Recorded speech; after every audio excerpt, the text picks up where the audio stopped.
రాజు 5వ తరగతి చదువుతున్నాడు. తను ఎప్పుడూ నోట్స్ పెన్సిల్తోనే రాసేవాడు. ఒకరోజు వాళ్ళ మాస్టర్ పిలిచి పెన్తో రాయమని చెప్పారు. దాంతో రాజు వాళ్ళమ్మ దగ్గర పెన్ కోసం డబ్బులు తీసుకున్నాడు. కానీ ఐస్ క్రీమ్ కొనుక్కొని తినేశాడు. స్కూల్కి వెళ్ళాక పెన్ విషయం గుర్తొచ్చింది. ఇప్పుడు ఏం చేయాలంటూ ఆలోచించసాగాడు. కాసేపటికి తన ముందు కూర్చునే రామ్ బాక్స్ నుంచి చెప్పకుండానే ఒక పెన్ తీసుకున్నాడు. కాసేపటికి మాస్టర్ వచ్చి నోట్స్ చెప్పారు. అందరూ చక్కగా రాసుకున్నారు. కానీ రాసుకోవడం పూర్తయ్యాక కూడా రాజు పెన్ రాముకు తిరిగి ఇవ్వలేదు.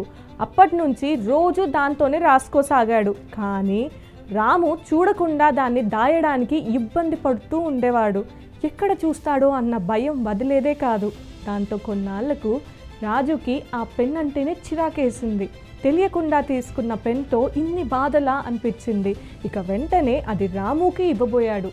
అప్పుడు అతను, నువ్వు నా పెన్ తీసుకున్నావని నాకు ఎప్పుడో తెలుసు రాజు.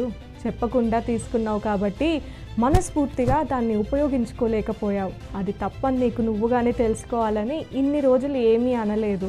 మనకు ఏదైనా కావాలనుకుంటే అడిగి తీసుకోవాలి, అంతేగాని అలా చేయడం తప్పు. ఎదుటి వారిని అడగకుండా వాళ్ళకు సంబంధించిన వస్తువులు ఏవి మనం తీసుకోకూడదు అని మా అమ్మ చెప్పింది అన్నాడు రాము. సారీ రాము, ఇంకెప్పుడు ఇలా చేయను.